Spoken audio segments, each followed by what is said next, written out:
want to talk about the martial arts. I got experience with that too. Jim, James, is there nothing you haven't done? I don't know, I'm still searching. Let this populate a little bit. I'm going to go ahead and share some stuff about the martial arts when I studied overseas. Huh. And I exposed it to my son. He's saying, man, is there anything you haven't done? I don't know, I'm still searching.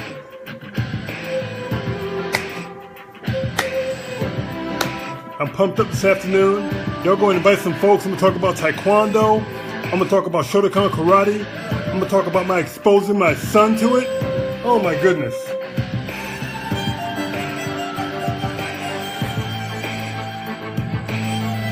Yes.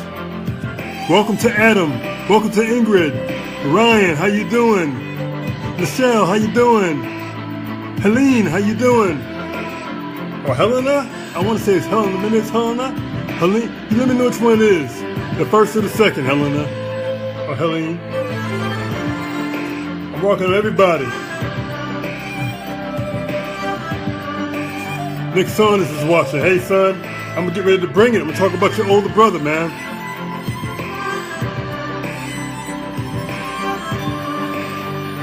You know I got to open up with some music.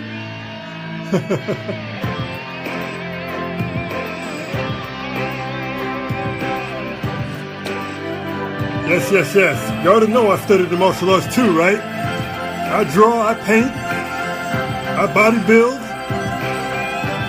I teach, I grow. There's nothing I really haven't done, I guess.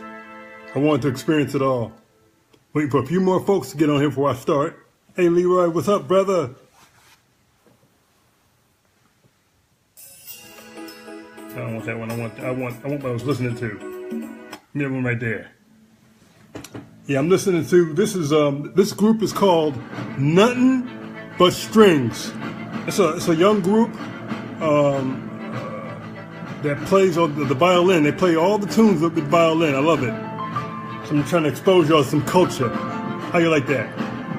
Eddie, what's up, man? You're a loyal brother. I really appreciate you. Thanks for joining as well. Hey, Sherry. Hey, Shelly, how you doing? I get ready to bring it.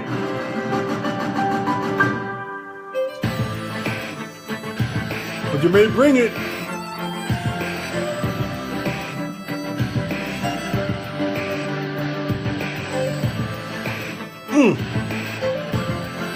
Y'all don't know I spent 3 consecutive years in Korea. Yeah, I noticed that you changed your name. And so you messed me up. I spent 3 consecutive years in Korea. 3 consecutive. And what I mean by that is, I did not return to the United States for 3 years. I had just joined the military in 1979. And it wouldn't be the last time I spent 3 consecutive years in the country. Okay? So let me go ahead and get started. I'm going to bring it. All right, here we go. Got to Korea in 1979 as an MP dog handler. I always wanted to go ahead and be involved with the martial arts. But let me take you back a second, okay? Yeah, that's a long time ago. 79, I just graduated high school in 76. That sort of tells you where we're going here, right? So when I graduated high school, I was in Jamaica, Queens at the time. And there was a gentleman, young black gentleman. He was named Ron Austin. He taught the martial arts. And I had never been exposed to an African American teaching martial arts before. So I wanted to learn. But he taught karate. He taught karate. An art called Shotokan Karate. Hard, linear movements, deep stances where your legs would burn when you had to stand, and strong discipline. I didn't realize that I was being groomed, in essence, for joining the military. I used to go to that class, man. I mean, it was a class I wanted to be at, yet I dreaded it, because I knew he was going to bring it. I knew he was going to bring it. And did he bring it? Stretches, kicks, punches, and more stretching, more kicks, more punches. He just kept bringing it. And I wanted to learn. But I was still thirsty for it. But that was my first exposure to the martial arts. It was Japanese karate. And I learned katas and forms, mock fighting. And I didn't do any actual live sparring at that point in my time. Okay? But I did do a lot of training. I trained. My first exposure to real serious training. Oh, Shelley, I didn't graduate from Cardozo, Shelley. I graduated from August Martin. I had to take 2 buses to get there, but I graduated from it. That was my exposure to art at that point. My last year in August Martin, I had finished all my core classes. I just drew and painted at that point. That's all I wanted to do. So I didn't go to Cardozo. Anyway, fast forward, it was about after graduating high school in 1976, I went to the military. And they wanted to send me to Korea. So I was thinking like, man, I'm gonna get a chance to go to Korea. One day they have the martial arts over there, maybe I can study over there. So I got over there and I embraced it. The second I got over there, I searched for a martial arts teacher. I figured, well, I definitely can learn some over here. You got Koreans over here. If I don't get killed first, I might learn something. I linked up with a guy by the name of Mr. Kim. I was single and ready to mingle. He trained me. He trained me hard. He had me hitting on boards, on inanimate boards that were nailed to concrete. Got my knuckles all big and stuff. I'm like, man, you're trying to kill me. But he trained me. And I got very flexible. I could do full splits at the time. And I trained and I trained and I trained. And in the morning I ran. I felt like that was during the time where the Rocky movies were coming out. Boy, I ran. I'd be like, hey kids. I'm running down the street early in the morning, 5, 6 o'clock in the morning. I'm running down a Korean road. And I trained. I ran every day. I bathed in the stream. Oh yeah, I was hardcore. And I continued to train. I remember the first time he took me to a martial art tournament. It was military and civilian Koreans mixed. Let me tell you something. You have not been woken up. You have not been woken up until you're standing face to face with a guy and you got your hands on his arms. You're this close to him. And he kicks you. He kicks you across the side of your head and you're no more than 6 inches away from him. Woke me the hell up. I was like, okay, I'm awake now. And then I kicked him back. I rose my leg straight up in the air like this. My thigh is literally against my chest here. And I brought it straight down. I brought my heel straight down on the side of his head. So I woke him up too. That was my first exposure to actually fighting in a tournament style environment. It was very exciting to me. But I never forgot the discipline that I learned because that daily training, the movements and the kicks and the stretching. And I'm gonna tell you something. Koreans don't play. Koreans don't play. They don't like to lose. Like most of us, we don't like to lose, right? So I would always, there would be young guys I would spar with, kind of informally in the village, because I lived in the village. I didn't live on the post, or you want to call it a base. I lived in the village. I wanted to be where the people were. I wanted to eat the food. I wanted to do everything else that everybody else did. I wanted to be Korean at the time. You know, I wanted to be a black Korean. And so I trained with this guy, and he would be all over me like white on rice. But I learned to be faster. I learned to be faster. I learned to be better. It helped me. And like Shelley said, she said, I don't want to be waking up like that. Well, you know what? There's a time for, I mean, it was just training. I mean, who wants to be hit upside the head with a foot?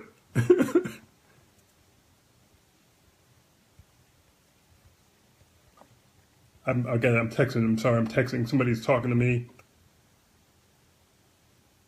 Give me a second. And I'll be right back to you. But anyway, what was going on is that I had a thirst.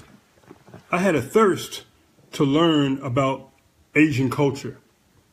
I wanted to eat the food. I wanted to do the martial arts. I felt, and I love that issue of meditation, that quiet mind kind of thing going on. That all fascinated me. Because I had come from a background of Shotokan karate, which is Japanese karate, which is a hard linear act, mostly dealt with the hands. There was kicking there. You can get kicked there too. You know, you can get kicked there too. But Taekwondo was more feet. They had good hands, but they really could move their feet. You could get kicked like 3 times and then be be holding your hand up like you're in church. What was that? But that taught me a great deal. And while I was in Korea, of course, my oldest son's mother, I met her at the time. I met her at the time. She was Korean. We were married for 13 years. From that union came my oldest son and my oldest daughter. Now, my oldest son, I exposed him to the martial arts as well. He was doing push-ups at 5 years old. I'm not talking about children push-ups. He was doing actual push-ups at 5 years old. And not just 1 or 2 either. He could do them. And I wasn't like a slave driver or a drill son at that point, but he could do it. And I was like, wow. I asked him to do these push-ups. This kid's doing these push-ups. Plus, he was cute. He was my son. And I would look at him and say, this boy cute. He had this soft, cottony hair. He had the Asian features, yet he was black. And everywhere we went, going down the street, they would be giving him a Coke. They would give up sodas. I mean, he could get a soda. He could get anything he wanted walking down the street with me. Oh, your son's so cute. They would say it in Korean, you know, because I could speak a little Korean. I'd be like, 안녕하세요, 안녕하십니까, 많이 잡수세요. I adapted, okay? And so he learned how to do flexibility exercises. He learned how to kick. He learned how to punch. He learned how to do push-ups. Now, let's move on from Korea, because we were in Korea. I didn't leave Korea until 1982. I got there in 79, and I left at the end of 82. Okay? So now I'm coming back to the United States. I stayed there for a hot minute, basically. I stayed there for about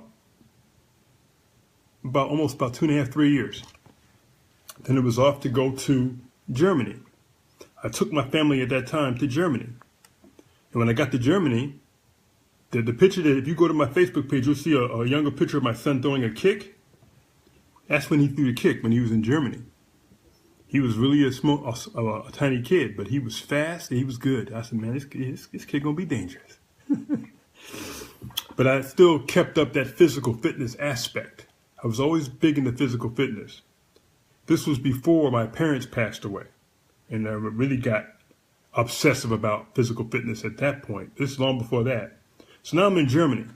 And I still had a hunger to learn to do martial arts. Now I'm teaching martial arts. And I could teach because I had attained my black belt while I was in Korea. Okay, cool.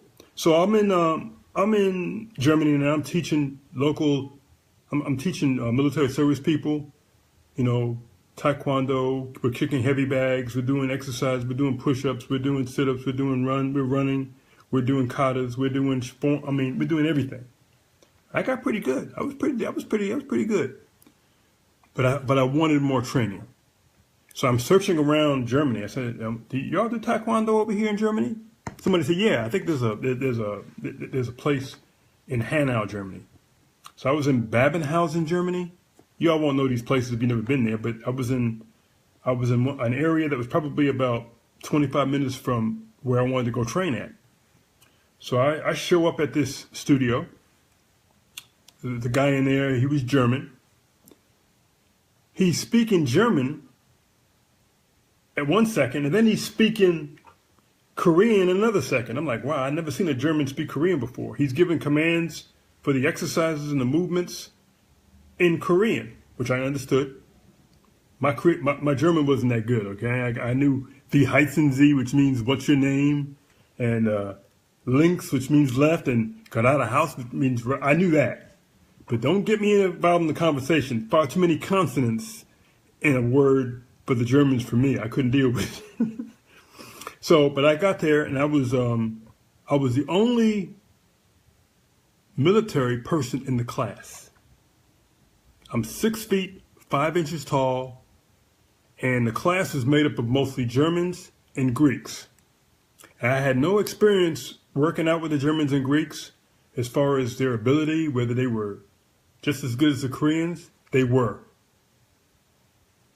They were. He's got me, I joined the class. He said, you can join us. I was also one of the older students in the class at the time. I wasn't like in my 40s or 50s, but I was in my late 20s. And for that class, you want to be in your early 20s.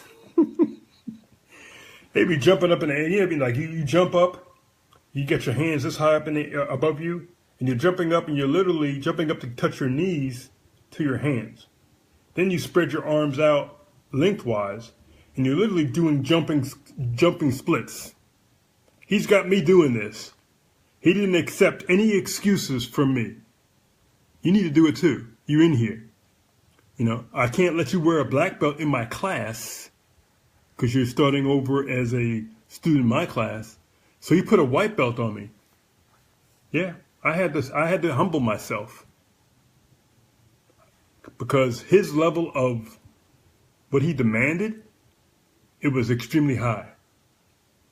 I had no problem putting on a white belt. Although it was really funny because I could do a lot of the things that his upper level students could do. I wasn't at the level of his black belts yet. Okay? So, but I gave him something to think about though sometimes. I can tell you that.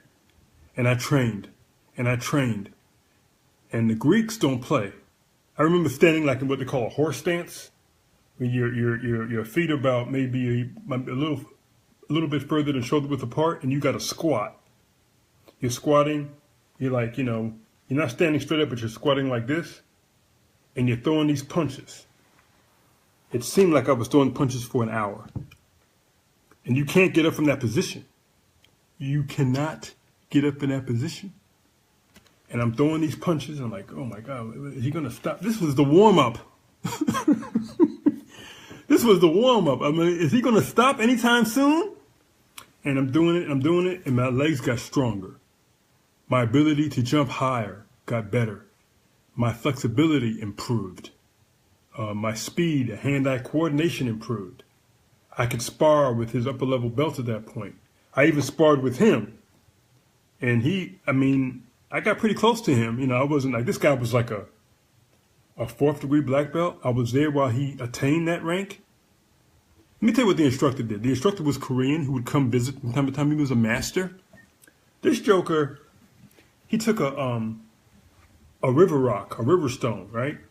I'm telling you, this is what he did. He took a river stone and he laid it on the ground, on the floor, and he took his hand like this while it was laid on the floor, a big old river stone, and he came across it like this, really fast, hit that stone and broke that stone. I was like, okay, remind me not to make him angry. Okay, this was the Korean instructor. He was like, whack. Such power.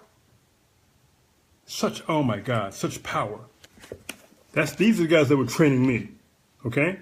So I'm training, we're hitting, we're sparring. I'm still continuing to run and do my military stuff. I'm still drawing and doing all that stuff. But the martial art there, it really, really impressed upon me the ability to keep going, to persevere, to go past when you're tired and you want to stop, There was no stopping in this class. And on top of that, when we finished all that demanding training, I think we would be there like an hour and a half or something. I would do that like 3 times a week. I'd show up at his class. He believed in taking a cold shower afterwards. So we all get in this big shower. Cold. It was wintertime. Taking a cold shower. We taking cold. I got cold water on me. I mean, ice cold water. It wasn't hot. And I'm like, oh my God, you guys are crazy. But I got used to it. And what he had us drink after, to quench our thirst, there was no soda. There was no juice. It was club soda. I had to drink ice cold club soda. I was like, oh my God. But I got used to that too, which proved to me that we can get accustomed to something that we're not accustomed to. If we're put in a situation that demands it, we can get used to it. And I trained with him, probably for the better part of about 1.5 years before I went back to the United States, because I hadn't met him when I first got to Germany. But I trained.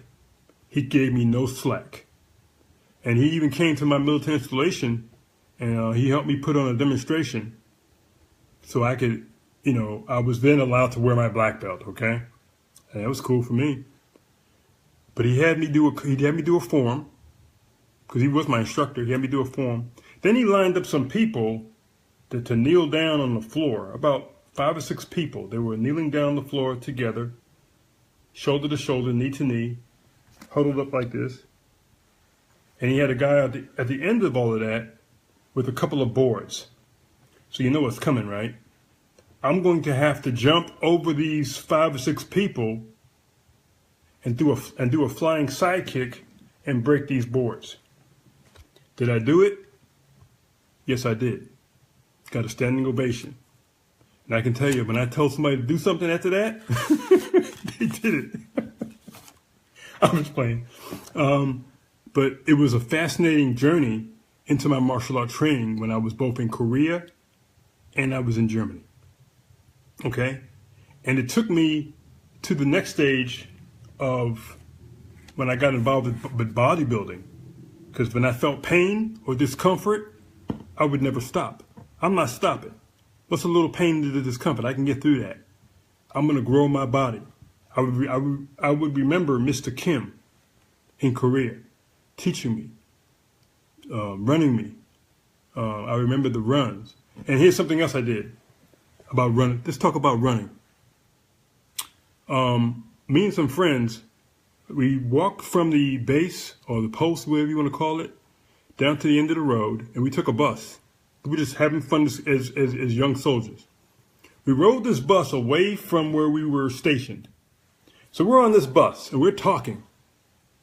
Because I guess the plan was to take the bus out a little bit and then run back, jog back to the base. So I didn't know how long we were going to go, where we were going to go. But we're on the bus, and we're on the bus, and we're on the bus, and we're talking, and I'm watching the scenery. I said, okay, we're on the bus, and we're on the bus. And did I say we were on the bus? Finally, I think it was probably about 35, 40 minutes later on a bus. You know how far you can go in 35, 40 minutes on a bus? Around that. I said, hey guys, I think we might want to get off the bus if we plan on jogging back to post. Yeah, I guess we can do that. I'm like, oh my God, thank God. We get off, right now I think we left the post at about 1 o'clock in the afternoon. It's now about 1:45.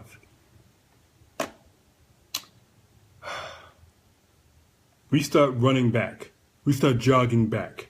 And I call what they call cadence the first 5 miles. Up in the morning for a day, I don't like it. No way, eat my breakfast too soon. Hungry as a hound dog by noon. Can't kill commies sitting behind a desk. Take me out of here. And I'm singing. And we're running. And we're running. And at that point, there was nobody. They stopped singing cadence. They were done. So I stopped singing. I said, well, I guess I just need to concentrate on my breathing. Because this is good. This is going to be a distance right here.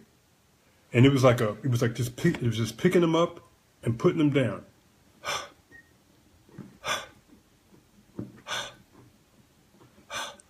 We're running.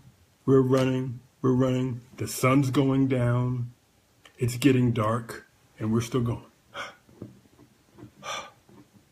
We're all together. We didn't leave anybody behind. And we're picking them up and putting them down, too. We're not sprinting, but we're putting them down.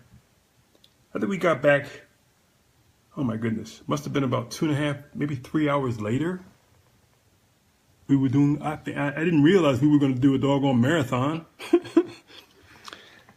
I got back home that night, and my legs weren't tired. My breathing I was doing with it, well, actually, yeah, my legs were hurting. That's what the problem was.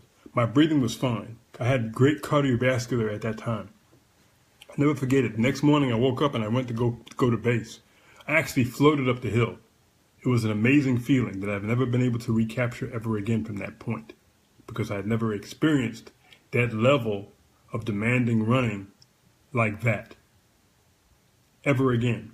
And I had run 5 miles, 10 miles, 8 miles with soldiers, but never experienced, and I had sung cadence for 5 to 8 miles one time, quite a few times as a drill sergeant, because I was older then, but I had never experienced that kind of martial art type of mindset at that time again, where I just floated up the hill. I had to go up to base and I had to walk up this hill, and it was a really rocky hill. So my point to all of this is this: if you want to expose your children to the martial arts, it's not just fighting, it's not just self-defense, although it can be used for that purpose. It works on your mind. You begin to think of things differently. So what I'm going to say to you is this: anybody got any questions about, as I get ready to wind this down, anybody got any questions about martial arts? What it was like to study Taekwondo? What it was like to study Shotokan karate, Japanese karate?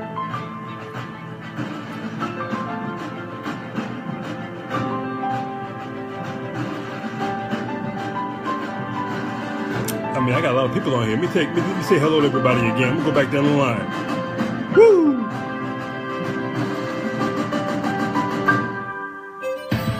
Ingrid, Ryan, Michelle, Helena, Nick, my son, Leroy, Eddie, Shelly, Zandra, William Pope. Yeah, say hello to your husband Eric for me. Appreciate you watching. Shelly, Dan Roberts, Ron Jones, JB, my cousin, Anup, Kaswani.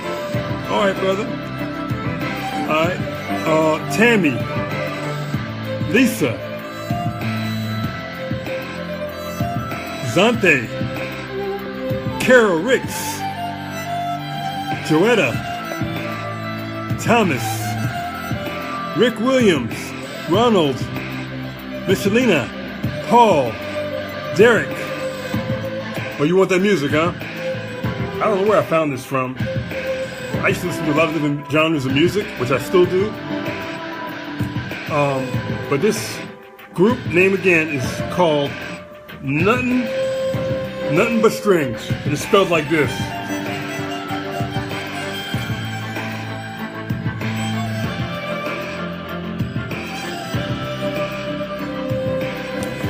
I got them on iTunes, man. I love this tune, boy. I mean, they're a young group. And no, it is, and I'll tell you, Shelly, when I listen to this music, it inspires me to do a lot. And the reason why I came to you guys, you're welcome. The reason why I came to you guys with this martial arts stuff, as opposed to my normal talking about art and other things I talk about, is that I saw this picture of my son, my now oldest son, he's 36. But at the time he was about 5 or 6 years old, and he's doing this sidekick. And it gave me a memory of what it was like to teach him how to do push-ups, and teach him how to do kicks, and teach him how to be flexible. And it helped his mind become, I'm going to say flexible later. because he went on to get a bachelor's degree in geography and computer science, and then went back to school again to get a degree in finance. That's my oldest son. Then I look at my youngest kids. My youngest son, he wanted to get into exercise science and perhaps pursue a PhD in it. He's a junior now. But now he's stretched his mind even more now, and he wants to get involved in medicine. He wants to become a doctor. My daughter, who wanted to be a physician from the time that she could even talk, she is now focusing on, as a freshman, getting ready to go to summer school so that she can be looking down the road to graduate earlier than 4 years, because she wants to get involved with medicine. She says, look, I don't want to be in school longer than I have to. I'm already going to be in school for a while after having to study medicine anyway. If I can shorten it up a little bit. So it showed me the importance, all those examples showed me the importance of stretching your mind and your body. That's what I think about when I listen to this. I think about people stretching themselves, reaching, digging, with no excuses. Reading this book today called Total Focus, right? It's talking about being involved with one thing and focusing on one thing until you can be involved with all these different things and never have a chance to focus on any one thing to the exclusion of all others. And it can hamper your progress. So I got to finish this book today. That's 264 pages. I'm going to finish it tonight. It's going to be done. So I want to say again, thank you to everybody that showed up to this live. When this one's over, I'll close it down. I'll let y'all listen to this a little bit.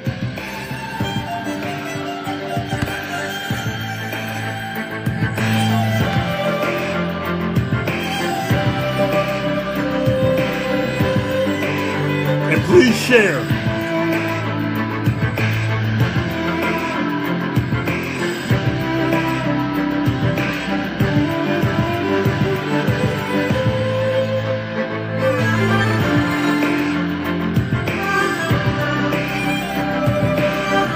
I can run up a hill with this.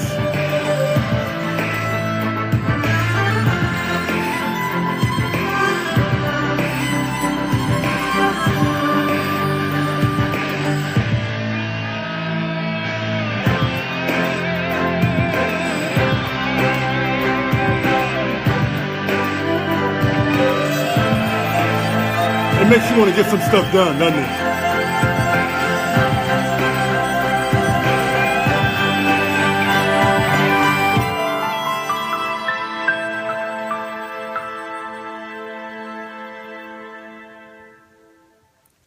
Yep, Nothing But Strings. The title of that particular selection is called, fittingly, it's called Winner. You guys are winners for being on my live this afternoon. I appreciate you deeply. I like the people that come back. You know, I always want to bring fresh content, fresh information, fresh stuff that'll be impactful, that'll help you and your children do better, be better, and obtain more. So you all have a phenomenal, phenomenal evening. I hope that you all share this on your page with the music and the information I shared, and that I see you again on my next live. Y'all have a good day.